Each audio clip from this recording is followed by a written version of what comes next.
Benim ismim Mutalip İmen. Hakikaten şehir terbiyeciliği, şehirci temelli doktorluk. Ben hazır şu mecbur bir zoyet koluk emgek işleyse peş üniversitede tu. Benimki bu hatun balam oğlan çıkar oldu. Doğulga. 6 yaşken kızım var.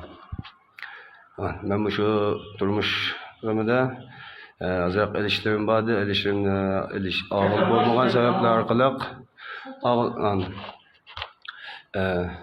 ben buluğa çöndürsem bula çönmez dedi. Şu azı şu jilen köşküle geldim. Benimkime müşeçiğe hem de dey. Benim azıcık ilişkim var. Şu hesap kitabını şula bana bir yardım kılıp edip verse. İcara üyem var. Her bir şişki kızdan 7 kız öy var. Bu öylerimde icra gibi tıkanı bolsa şunda 40 verse diye ümitte. Rahmet.